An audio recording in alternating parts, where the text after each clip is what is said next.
So was that the deer. first hunt ever on the new farm too? First hunt ever on the farm. Oh my gosh. First hunt ever on the farm. First 2 or 3 legal light minutes of the season of 2021. He steps out, and it really helps you to have somebody in your corner who knows exactly what's going on. Somebody who's sharp, somebody who can do the deal and make it in your favor. So I can't say enough about that. That's one thing that my mind was completely flipped on from start to finish. So I give huge credit to her.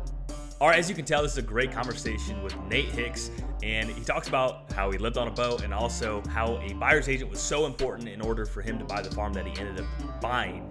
But what is probably the most cool about this entire story is the story of how he found a giant buck when he went and looked at the farm first and literally killed it the first few minutes of ever hunting the farm, a giant Michigan buck. So I hope you guys enjoyed this. Hit the like button and subscribe. We have videos like this on the channel every single week and new podcasts every single Monday morning. So here we go.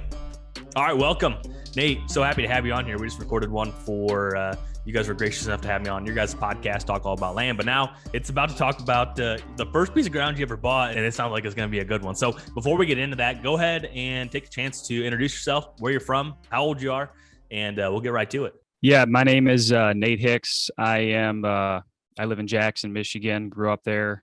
I'm the founder of Painted Arrow Outdoors. I'm 27 years old, so 27. Yeah. I'm same. We got a couple 27-year-olds. That's awesome because I think that's starting things pretty early. Like we just had Bill on last week's episode, and he started at 32. So you already got a 5-year head start on what he was able to do. So that's pretty awesome. So what do you do for work? So I'm a salesman full time. Painted Arrows, a business that started back in 2017, 18. Kind of started as media, podcasting, just really know I wanted to be somewhere in the outdoor industry at some point in my life. And it's grown. We have a couple of products now. Came out with actually probably 7 months ago. It's a magnetic phone mount, allows you to film your hunt and gain intel that you basically throw on your bow. So that's been really awesome. I'm a salesman full time though. I've done that for the last 3 years or so, working for corporate America, and that's what I do for most of my time. I'm completely slammed, man. My whole life is just my day to day is very, very busy. So yeah, I know the feeling. That's you wouldn't want it any other way, right? I mean, that's just part of it. But yeah, that's really cool. I see, not to dive into the product too much, but like it's definitely a pretty sharp idea because everyone has an iPhone, and this attachment just goes right on your bow. And I tell you what, a lot of the stuff that we do with Exodus now is actually filmed with our phone because it turns out better than the GoPro and everything else. So that makes a lot of sense. Did you have experience in manufacturing before, or did you just kind of figure it out as you went? So I'm more the businessman entrepreneur. Devin, my partner, he is in manufacturing, and we basically partnered about a year ago now, and we kind of joined our heads. We both had been using this product for many years and sampled it and prototyped it. And there was actually a moment last November, and we're like, wow, this is really powerful. I mean, everything's through your cell phone nowadays. You got a 4K camera on your hip that you take to the woods with you. You might as well put it to use. And that's kind of how the whole product really developed, was like, it's a tool for us to recover game. You know what I'm saying? It's not about filming for us, really. Some people it may be, but for us, we want as much intel as possible going into, whatever critter we might be after. So it makes sense. You know what I mean? Yeah, for sure. I mean, it makes perfect sense, honestly. So getting into this though, so you wanted to buy a piece of ground. When did you decide you wanted to buy some ground? I mean, I grew up in Michigan. My Grandpa Hicks, he's the real person who kind of got me always thinking about land from a young age. It's actually an awesome story how my grandfather purchased he grew up in Springport, Michigan, grew up in a dirt floor shack. And so it's kind of cool to think 2 generations ago, my grandfather was literally, living in a house where there's no floor. Yeah. And so my dad tells the story real well. He basically was in the market, wanted some ground. They were living in Eaton Rapids area, and they wanted to buy some ground, wanted to have a farm, the American dream kind of thing. And he walked up to a farmer's house, knocked on the door. My dad was knee high, and this guy answers the door, and my dad says it was a real quick conversation. My grandpa says, "Hey, we want to buy some ground." He says, "Yeah, you got this, there's a barn and a house, an old farmhouse down the road. Would you guys be interested in selling that?" And guy goes, "Well, what did you have in mind?" And my grandpa says, 12 grand. Guy stuck out his hand. They shook hands, and that was it. That was the Whoa. deal. And it's just a cool story, man. My grandpa was a huge, he's the one who got me into hunting in a huge sense. So it is one of those stories where like one bedroom, one bathroom farmhouse, my grandpa built onto it. The fireplace, like the chimney going up, my dad and all of his brothers grabbed the rocks out of the field and literally made the fire pit for my grandpa, like Whoa. give him the rocks to build it. It's still there today. It's standing strong. So he's looking back now, like I kind of have a lot of his attributes. That's what my family tells me. But yeah, just 35 acres, had an apple orchard, made wine. He was the guy that I always looked up to. He died in 2016, and that's kind of really when I became an adult. I graduated college 2017, and I knew that I wanted to buy ground. There was another portion of me that I really loved the Western hunting experience in college. Let me know if I'm rambling or if you want to ask questions, but No, it's a good story. so basically, my internship in college, I went and did the Montana Fish and Wildlife in Miles City, Montana, and I completely just fell in love with that country, the rolling hills, the plains. There's so many good deer out there, and at that point, I knew that I had to come back to Michigan to finish my college education and do that number. But I was like, I'm going to save as much money as I can in the following years until I graduate. I was dating a girl. She's now my wife. We're going to wait till she gets out of school as well. And we're going to move to Montana. Like that was my, my mindset, but I knew I wanted to buy ground in some capacity there as well. So, I mean, to really go through the detail of it, basically, I was offered a job with the Montana Fish and Wildlife and came back, and there was actually a period of time where I was. Some people say they have an aggressive spending plan, like they go through their finances on a monthly basis and they have like they spend a lot of money, but they save just the right amount.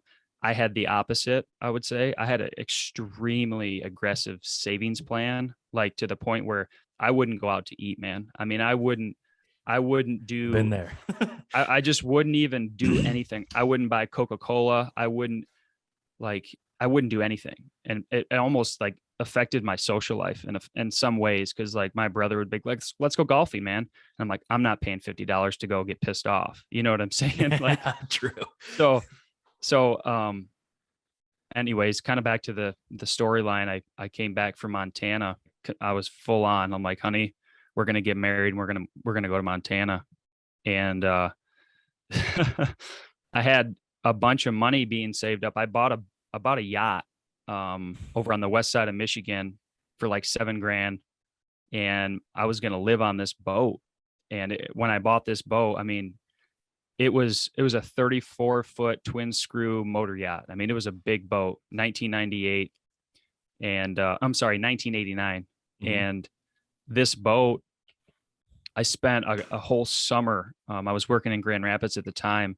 I was a manager at the company I'm working for now in a service division, and I would basically go to work. I would drive to where the boat was, about an hour north, and the boat was on the hard, meaning it was not in the water. It was kind of a totaled boat. And that's why I got a good deal on it. So I bought this boat, and I think it was 5 months. I got out of work and I drove north and I worked on the boat, and I would sleep on the boat on the hard. And this guy, the guy that I bought it from, made a deal with him that I could sleep on it while I worked on it to get it off of his property once it was floatable. So did a bunch of fiberglass work. So it's just chilling in this guy's backyard and you're sleeping in his backyard, basically. So yeah. That's awesome.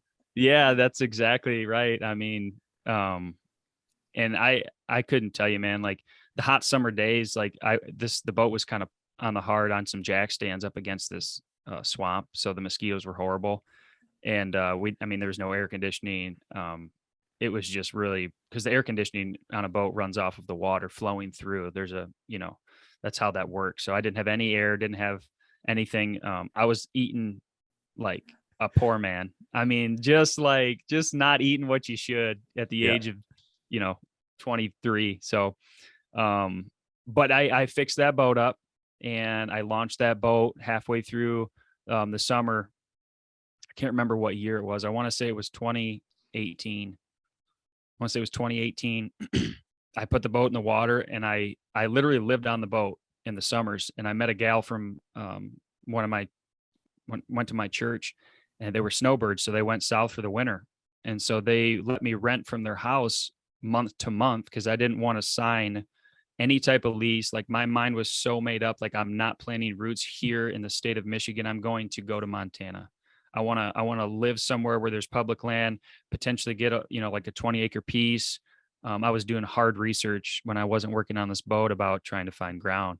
Am I doing good? Let me know if I'm just talking too much. Yeah. I'm just and so you graduated college, you're working your sales job, you're working on the boat, you get the boat all fixed up to where you're able to live on it during the summer. Winters, Correct. you're staying where people go down south. And so during this whole time, you're thinking, hey, I'm going to Montana, and that's all there is to it. Literally. I mean, I was so set. Like everybody in my life knew that I was leaving. Like it just was a known thing. Like I would just loved Montana. I loved it. I still love it. I still could see myself living there someday. So yeah, you were saving money just to move to Montana to be able to buy a house, or like what? Yep. That's exactly what you were saving for. But I wanted to buy ground eventually. Like that was the whole plan. Okay. Like if I could have like the ideal situation, it was hard to find. But I wanted to have maybe like 20 to 40 acres somewhere out in the middle of absolute nowhere that butted up against public land. Yeah, of course. Yeah. That was awesome. kind of my mindset. Like have a little place. Cause I like to do, I'd love to have like a little garden and things like that. That's just how I grew up. So that was my thought process, was get an old junky house maybe and just fix it up and kind of make a living out there somehow, working for the fishing game. That was my plan. Mm-hmm. So I was trying to stay in touch with the Montana Fish and Wildlife guys that I knew. And a lot of the guys working in the fisheries department, they would get the winters off, right?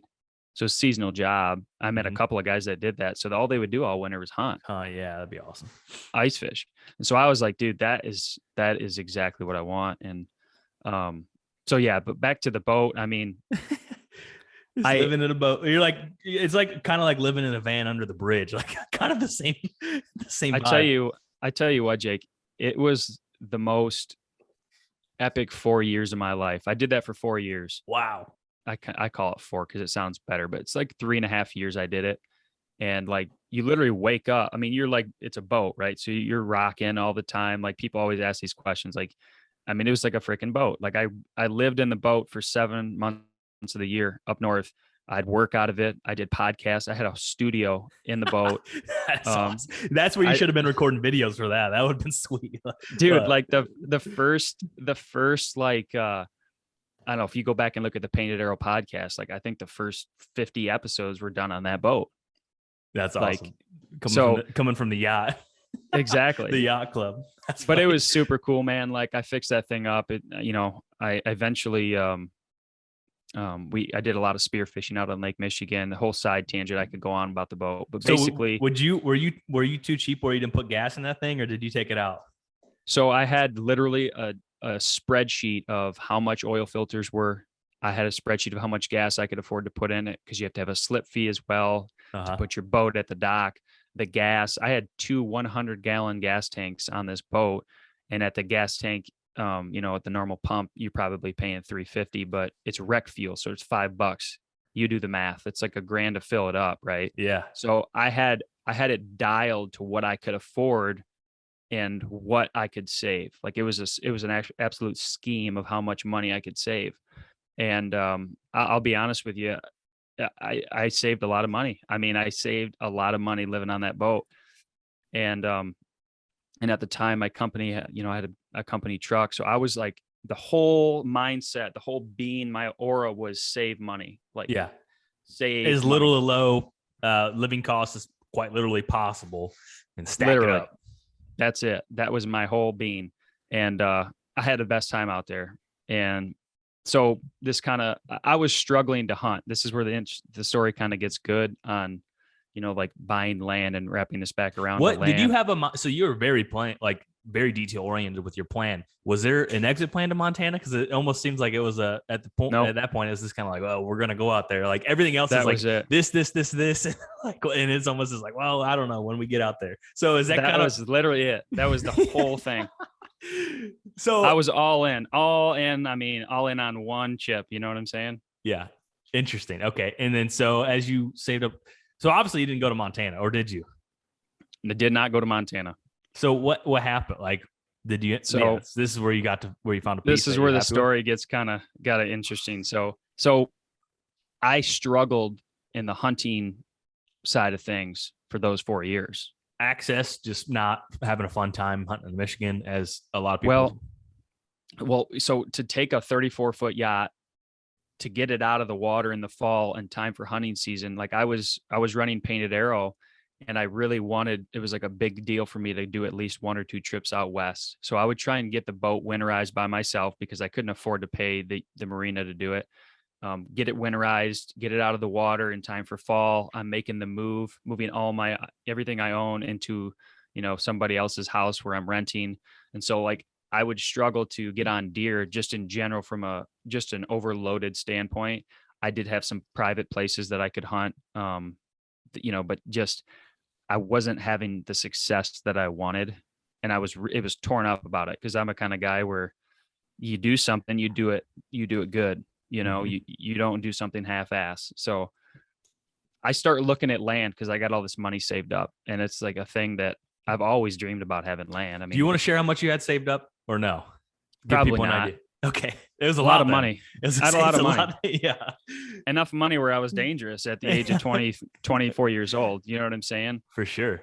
And my dad, my parents helped me through a lot of like just setting me up for success. I was raised the right way. They hard work is paid off. That's kind of the general sense about how I was raised. But and you can probably tell that. I tell you, my dad grew up in a house that he was a part of building. You know what I'm saying? Yeah. So that's pretty cool. So so was there a point where like, all right, I need to get some level of roots down, and I don't think it's going to be Montana. Like what did that juncture of the story, like, how did that go? Well, I dated the same girl through this whole thing, and she was cool living on the yacht. Well, she actually did come out and live on it with me when she was in between rent one time. But it was kind of like this thing, I think, where it's like, what's Nate doing? Like, is he going to do this forever? Like, yeah. Like what's he's going to go get a surfboard and head to California. It's kind of, kind of the vibe. Exactly. So there was a sense of that. And, but yeah, like I said, just me struggling in the hunting side of things, like I'm running a hunting company. Like I just felt like, I'm like, man, you're not even like, you can't even get on deer. Like you can't even, like, I don't know. There was something about it where I just wasn't having a great level of success. And we would travel out west. I did elk hunting trip every single year. As soon as I winterized the boat, I would go on an elk hunting trip and then just come back. And that was just kind of how I did things. But yeah, I started looking for ground, man. Just as an investment. Where I was living on the boat, I almost bought an investment property. I was going to turn this thing on a main street that had it was an old gas station, and it was up for sale, and it was like right on the main drag in the city that I lived in. And I'm like, dude, that could be a sweet bar. It could be a sweet grill. Like any business would flourish there, because it's like you have to go right downtown. It's right in the middle. And it had some, it was an old gas station. So there was like some EPA issues, right? And I was so close to buying that building. And after that building, the money didn't make sense. You know what I mean? It didn't make sense to me, and how much I actually had contractors. Did you know there was EPA issues when you're in that process? 100%. Okay. Because it had been on the market for a while, and I was looking at it, and I'm like, man, I can make money here. There's money to be made. And after running the numbers of what I wanted to do with it, I had 3 or 4 different like general contractors in there to like give me a legit quote. Like we were going to make this thing like a rooftop bar and grill, and you could see the lake that I lived Mm, on with this money. And my plan was to like renovate a little side of it to live in. mm. And I'm telling you, man, I was like so close to doing that. And it just, you know, how you get feelings about things, and I didn't do it, and money didn't make sense. And it was going to be a huge deal, big life-changing moment. So I didn't do it. Um, and I was like, man, I got to go to Montana. That's what I've always told myself. And I was kind of like invested. So after that, it kind of spiraled into this, like looking for land heavy now. Like I'm looking for ground, because that's really what What I've year always was this wanted. then?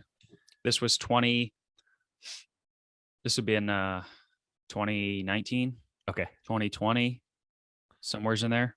Okay.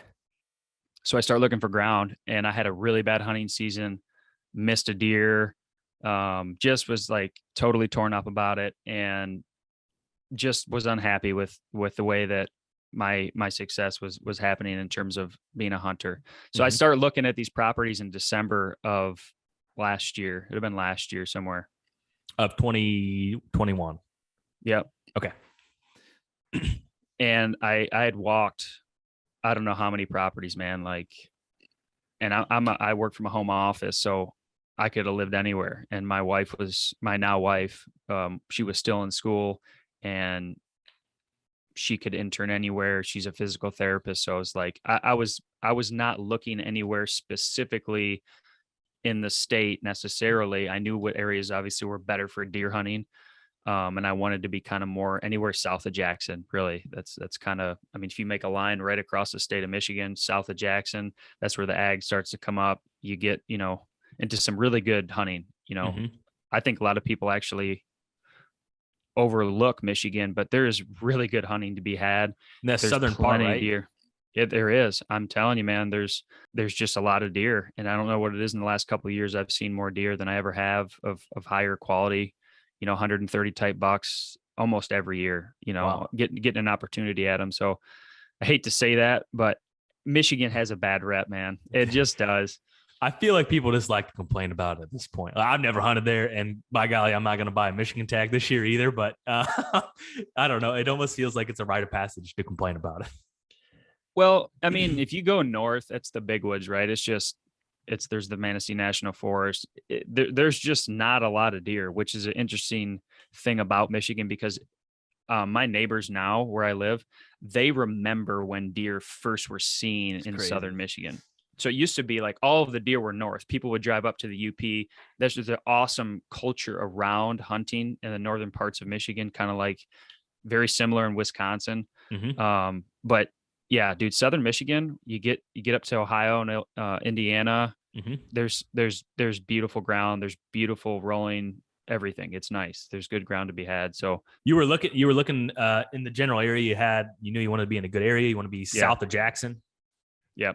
So I was looking at anything on the market that was Were kind you of within working with my. an agent at that time, or were you just Nope. looking? Okay. I was looking. I couldn't find an agent that could keep up with me, to be honest with you. Well, when you're Um, that detail oriented, sometimes it's like, well, because yeah, sometimes you're better to at least go find your own farm first, or hound the listings. and I didn't really trust anybody. That's just, I don't know. It's a bad thing, but I always think in my head, like if you want something done right, you got to do it yourself. But it's Sure. interesting because you're an agent. Mm-hmm. The end of this story, the agent made this deal happen, which is very cool. Mm-hmm. Um, so I'm walking properties. I walked a 92 acre piece in Battle Creek area, and my God, it was all swamp, and there was a house on it, and I saw one of the biggest deer I'd ever seen on that property. You He like was picked it in. up when you're looking at it. He was injured. I was walking through the swamp, and he was up on this hillside. So I was looking up a hill from the swamp, and he was bedded in this grass patch. It was like a 2 acre grass patch. Just it wasn't even like CRP, but just like that type of grass, real Overgrown, thick. yeah, yeah. And I was like, oh my God, like that buck's never been touched in here. It's after the season. It's December 10th. He's injured and he's bedding right here. I mean, I don't know how many deer on this property that was just a 92 acre swamp. What kind of listing was it? Was it a land brokerage or was it just like a residential person that had it? It was a residential. The house was on a really nice like main highway. But like it just backed off, it dropped off to this creek and like all of it was flooded. Mm. And that's why it was going for the price it was. And I saw so many deer though. I mean, the sign, everything about it screamed, this is a good deer hunting property. And it was quite a bit of ground and it was right on my price point, like Where just you're to the point. comfortable. And it was just, I was real close, man. Again, I ran the numbers. I brought my wife out now and we went and checked it out. And like, I mean, we were there, almost made the deal, didn't work out. How come it didn't work out? Did he decide not to put an offer in or just couldn't get him to the price that you were comfortable with? I think that I made an offer. It had been on the market for over 250 days. Uh-huh. And I made an offer on it that was $35,000 less than That's what pretty they fair. were at. And they wouldn't budge. It was a great scenario of, dad died, mom died, 3 or 4 kids own it. They all want their cut and they wouldn't let go of it. I was just talking about this with the client yesterday. Like, I don't want to speak poorly of anyone, but it seems like a lot of times those situations, those are the hardest people to negotiate with. The ones that basically inherit it, run into it, like that type of deal. For whatever reason, I'm sure it's a mixture of sentimental value, and they also want to, get the most amount of money possible. But I think sometimes they get in the way of themselves of getting a deal done and getting the most amount of money. So anyhow, so you were 35 less, and did they counter or did they just say like, see you later? No, so I was dealing with the listing agent. So I was calling the listing agent like, you're about to get a smacking deal. You need to make this happen. Like, look at the numbers. Like, it was like, I'm the kind of guy where I just told her, like, I called her right out. I'm like, what is the problem? Like, this is a great, fair deal. It's been on the market for a long time. Like, let's make the deal. Like, let's make it happen. But this is literally like, I can't afford to go any higher. Like, this is my number. And they just wouldn't take it. So I'm like, all right, I'm out. So no counter. Nothing. Any feedback? They just will bring your offer up basically, or do they even? They just nothing. They didn't respond. They didn't want to counter. They're like, "This is our price." And I'm like, "Okay, man. Well, that's not how I, that's not how I deal." Do you regret not buying that at all? No, because you'll hear in the story, it turns out pretty good for me. Okay, I'm excited. So, real quick though, I mean, as you were going through that, how many properties had you walked before putting in your first offer on a property? Dozens. Lots. I walked anything that had my general like criteria, I guess. I really wanted something symmetrical. Like I didn't want to get land that was like jagged, right? Where 3 or 4 different guys on this piece were hunting it. And Sure. I wanted it to be like a square or a rectangle. I didn't want all this, like I didn't want it to be where you looked at it in a topo map and it just was like a star or something. You know what I mean? And there's quite a bit of that out there really, and they go for cheap. And that was like, I don't know why, but that's just like, I wanted something like symmetrical. I wanted a big chunk of it. I also wanted I wanted to get more than 40 acres. Like, I'm like, if I'm going to do this, if I'm really going to live in Michigan, and it's gotta be big, right? I can't feel like I'm crunched in here. And at the time, 40 acres was big to me. Now it's not, honest to God. It's weird how that changes so fast. I know exactly what you mean. It's not at all. Like it's very, very, very small to me. And so that was one of my criteria. And then obviously price is in there. I had my number set. I knew exactly what I could afford. And I'm a handy guy. So honestly, something I should, mention in this is like, the only reason that I could afford some of these properties is if I bought it with a house on it, right? Because you're having to come in with more cash down on just vacant land. Mm-hmm. And so like the deals that I got from the bank, I could have more cash in my pocket to kind of make renovations and things like that with a junky house on it. So that's kind of something I was targeting too, like a house that needed a little bit of love. I'm a handy guy.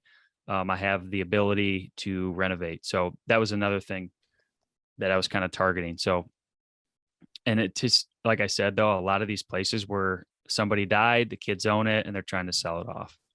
That was a lot of what I came across. So back to that 92 though, that didn't go through. There's a place down in it's probably 20 miles north of the Indiana border, in Coldwater County. And I actually, is that Coldwater County? Anyways, it doesn't matter. Um, Went down there, same deal. Beautiful chunk of 80 acres. It touched in the northeast corner on this lake. What's kind of the just real quick? What during this time frame? What was like the price per acre on some of these pieces of ground? I know there's houses, so that changes it, but like if you eliminated the house, like what was that swamp parcel at the 92? Like 3,000 an acre, more than that?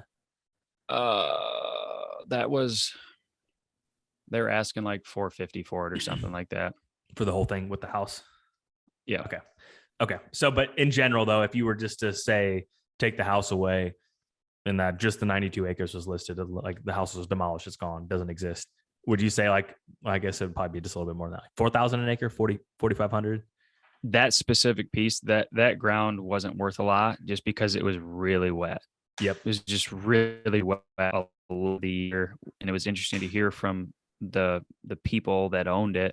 There's a picture inside the house when I walked through it of like what the farm used to look like from an aerial view. Mm-hmm. And it was all ag all the way down to the creek. Yeah. What was a creek then? Now it's like a full blown out river. And, I don't know what the story is behind that specific, water system and why it is what it is now, but it was really interesting to see the difference in it from, 30 years back till now. So that's why I'd been on the market. Honestly, it was super wet. That was the thing there. Yep. And then so for the 80, you go in, similar thing, write an offer, no luck. That was just out of my price point, but it was, I could see, I made an offer on it. I absolutely made an offer on it, and it was a good offer. But at this time, again, I was dealing with the listing agent. This one kind of butted up in the northeast corner to this lake, and I could see it in my mind walking it with my now wife. I'm like, I'll build a dock to that thing, and we'll have lake access on this boat, or I'm sorry, on this property, and we'll flip this house and we'll make a lot of money on it. Just 80 acres with a lake access to like a 50-acre lake. Mm-hmm. It's golden. And it wasn't really in the area that we wanted to live, but it was just beautiful. I mean, it was a beautiful, beautiful piece outside of my price range. I made the offer and they said no. And I respected them for it because it wasn't a low ball, but it was like almost teetering. A low ball. Sure. Yeah. So then what? So it gets good. So I know I'm taking a long time to get there, but so I get this notification on my phone, literally realtor.com, get a notification. I had my thing set, I get a notification when something comes online. I'm at my brother's place in Portage, staying there because it was like between, it was December 20th, actually. I get a notification that night, 9:00, and I see this property and I look at it. First thing I would do is I'd throw it in Onyx and I'd look at it from the aerial and I'm like, dude, that's not the one. It's got like this L shape, right? It's like a dog leg off the back. It was a solid chunk of 40 and then a 26 going off the back. And I looked at it from the aerial view and it just looked like I didn't like it at all. I'm like, no, that ain't it. And 7 days go by or something like that. Oh, I'm sorry. I'm getting the dates mixed up. I'd got that notification a couple of days before that, but on December 20th, I'm starting to look at this property again.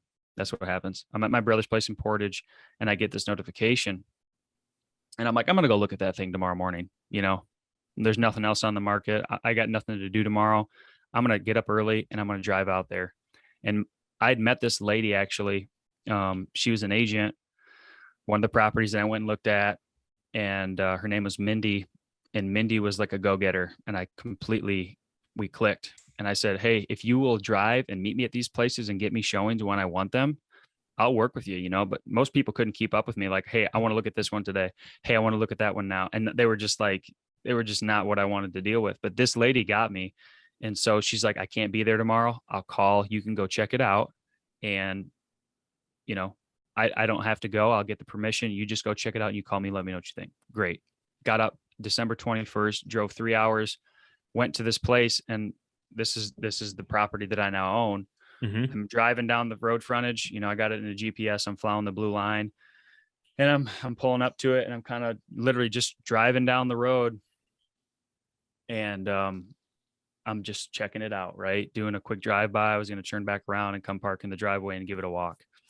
So first thing I noticed was the house was just junk. I mean, it was like a one bathroom, like just, it was junk. I could see it from the road. Nice barn.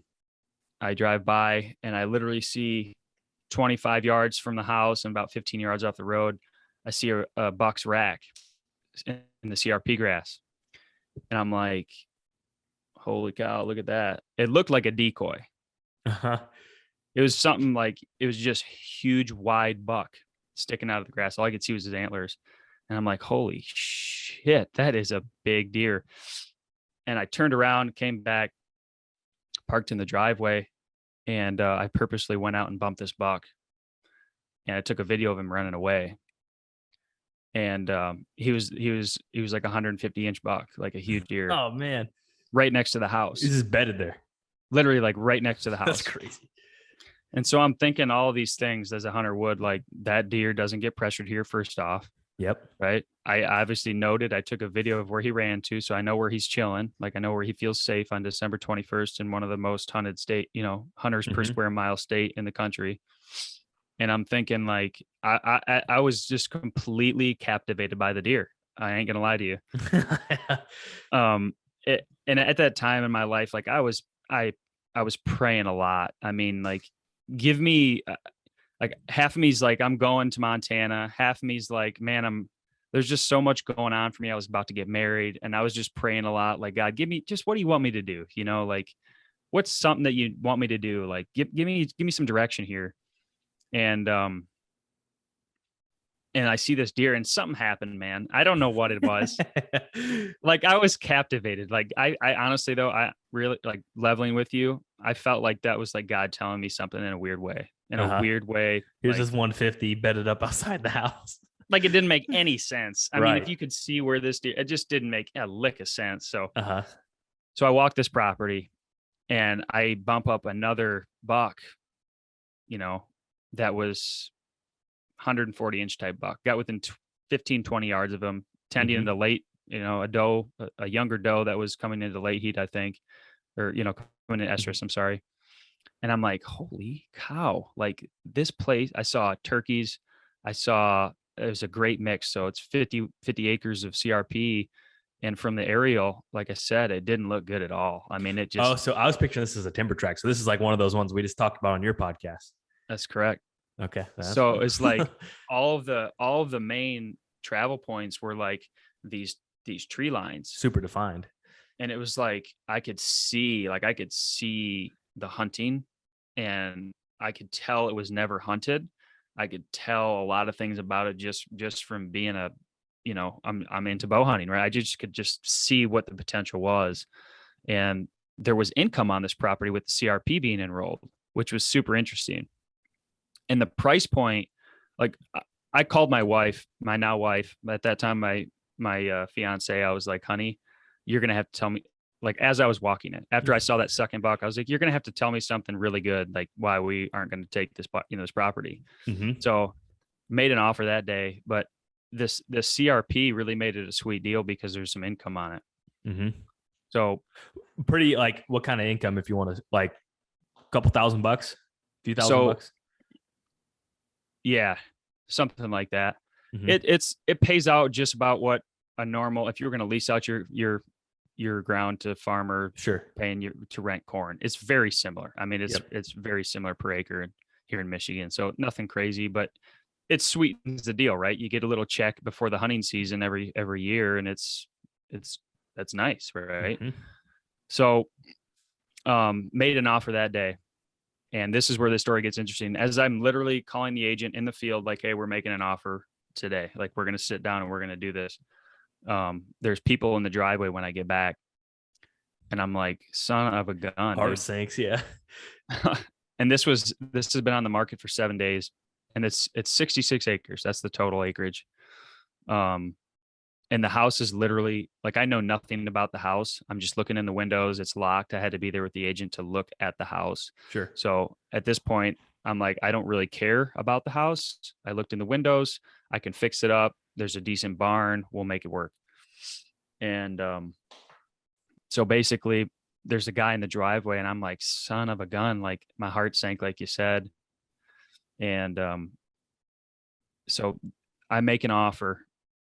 Sounds like my realtor calls the listing agent and is like, there's 2 other offers in on it.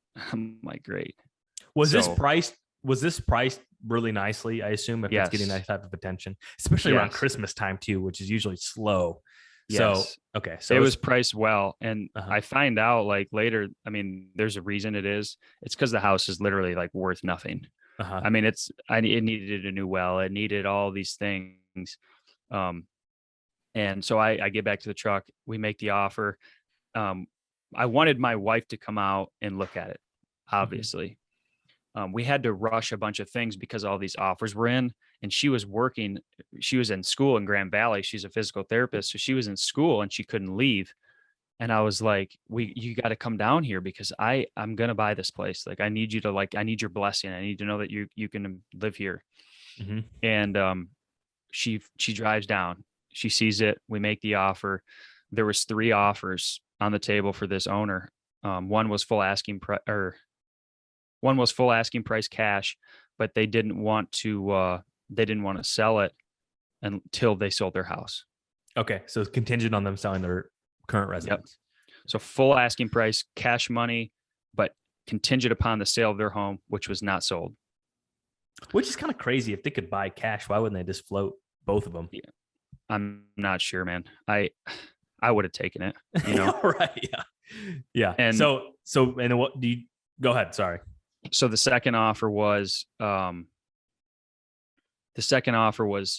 it was a different type of loan, and I really don't know the details behind it, but it was for full asking price as well.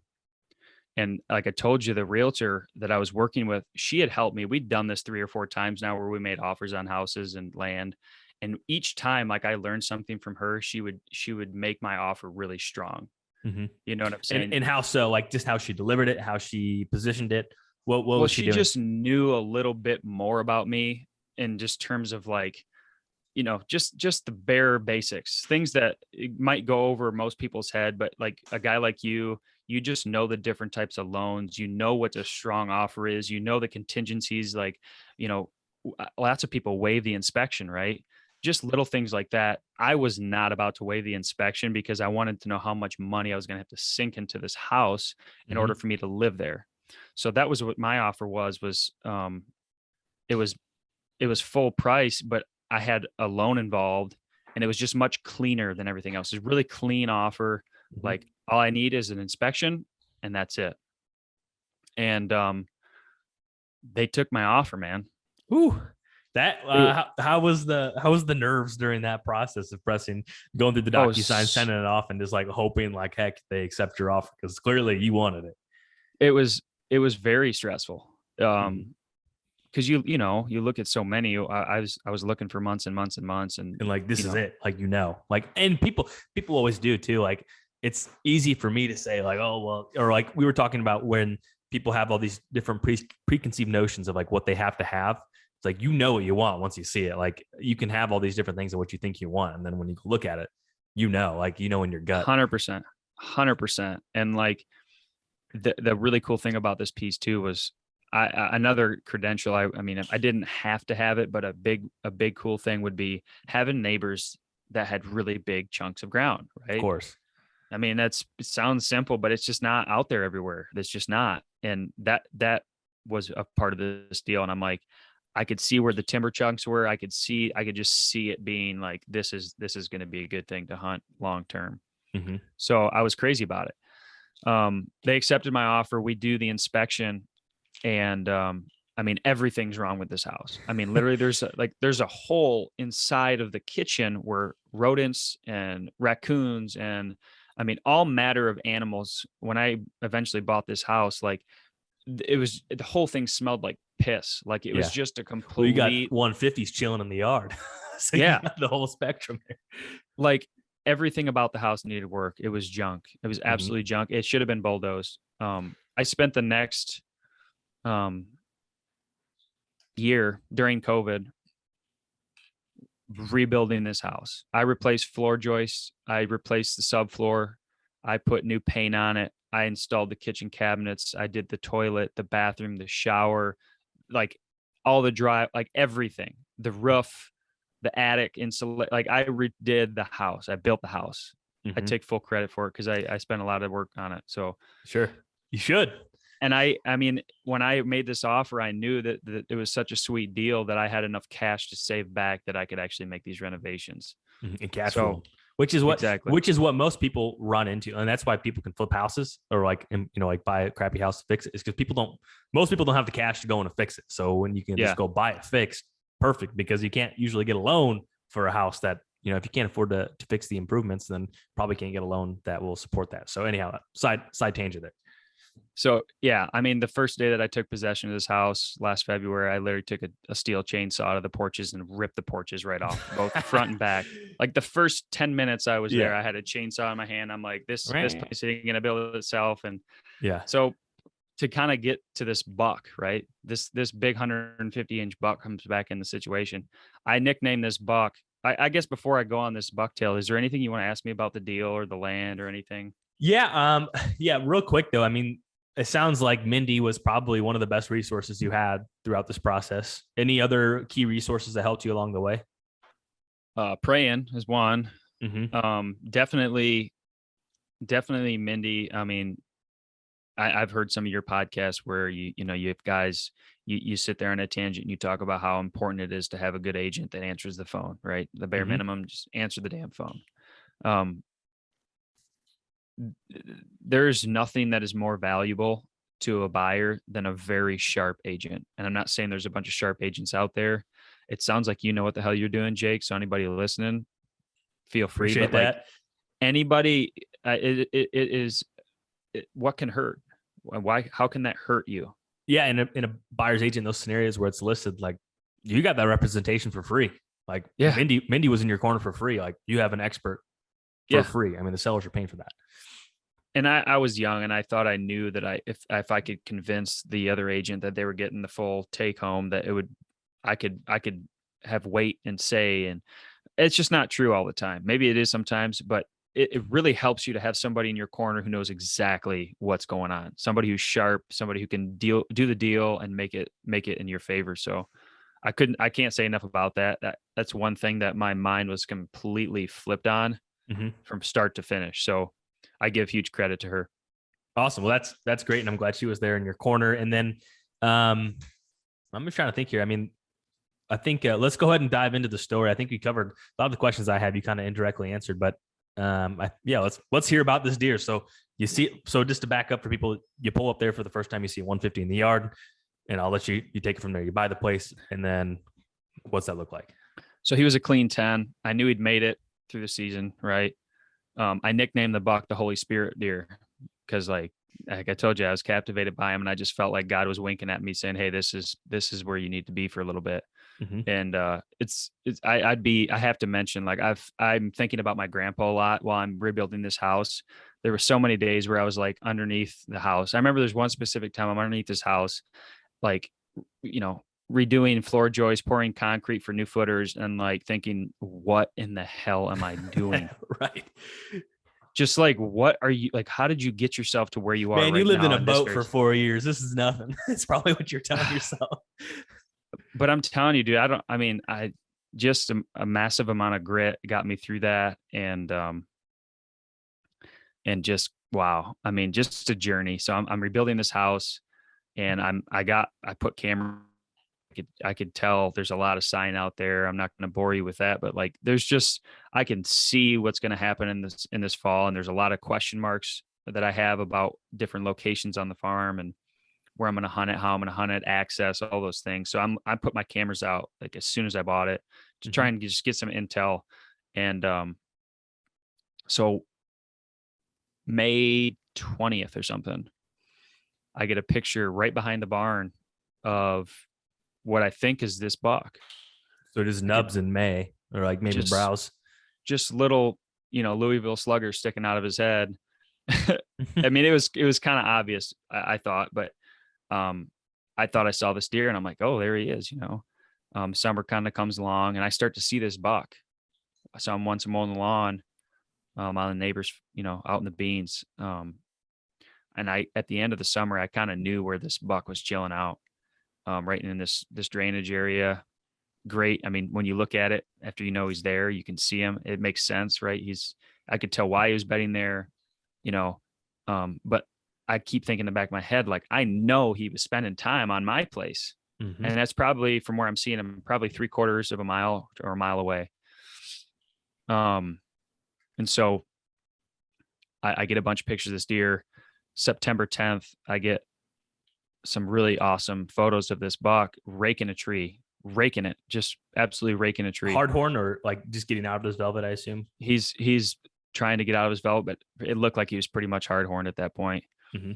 Didn't see him anywhere for a long time. Got another sequence of pictures of him on September 24th or 25th doing the exact same thing in the exact same location. And it's worth mentioning that the same day that I bumped him, when I first saw him, where he ran to, I'm like, I keyed in on that area and I put a stand in there as soon as I could. I mean, before I even started doing some major renovation projects, I'm like, I'm going to get in there and just throw a set in. I can see where it's probably going to go down, and I had the set in. So I'm hunting the night before the opener down in Ohio, and I'm looking at the wind for the opener in Michigan. October 1, right? On October 1. Yeah. So it's literally the day before October 1st. I'm down in Ohio. I'm in my tree saddle. I have a 6-point come out in front of me, and I'm like, I'm just too excited for tomorrow. I'm going to scroll through. I looked at the wind, and it's a perfect wind for this area. October 1st, I get up. I'm so excited. I get all the way down to this spot that I forgot to put on my tree saddle. I literally didn't wrap it around my waist. I was so excited. And I documented all this. There's a video of it.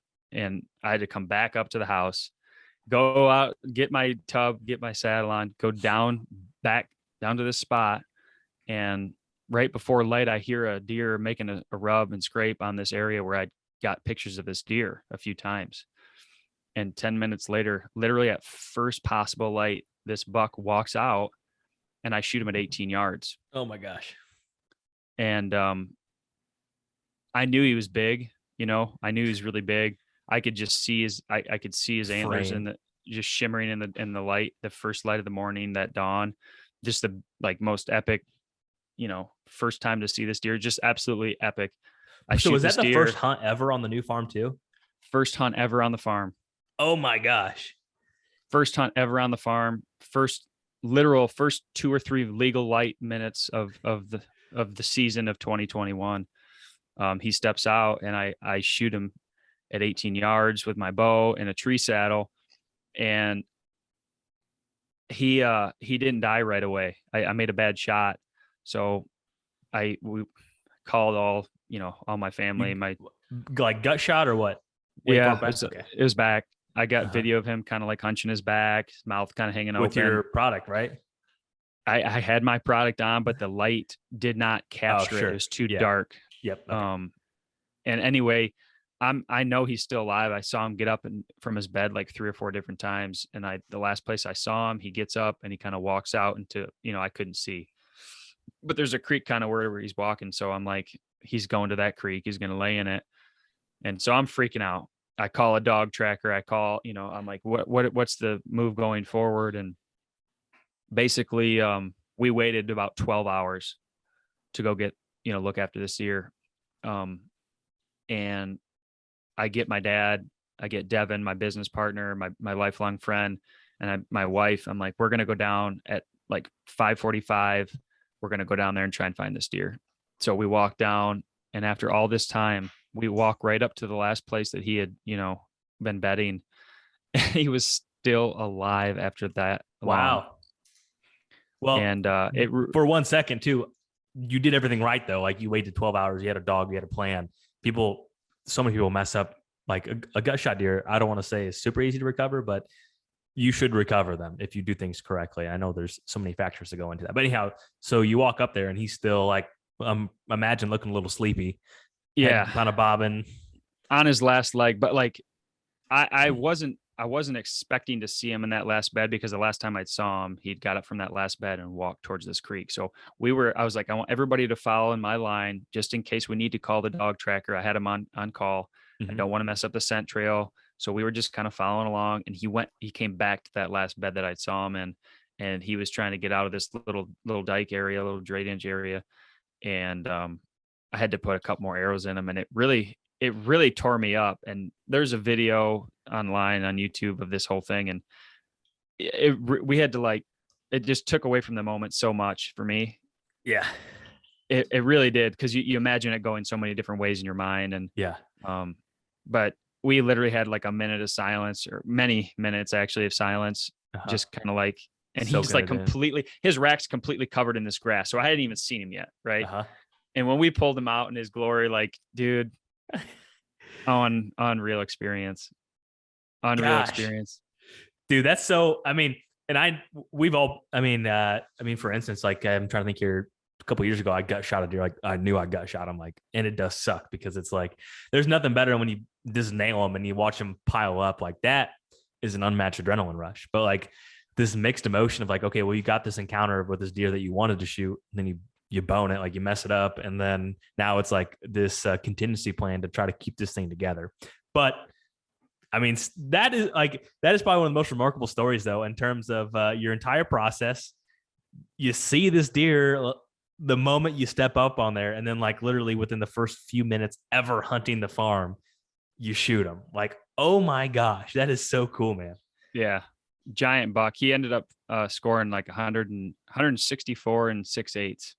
And I creeped him here on your Instagram. Like, there's a beautiful, typical frame. This gorgeous, gorgeous. Just anybody'd be happy with that deer. And, you know, looking back at everything, like this decision to live in Michigan for now, I mean, Good. Yeah, good point.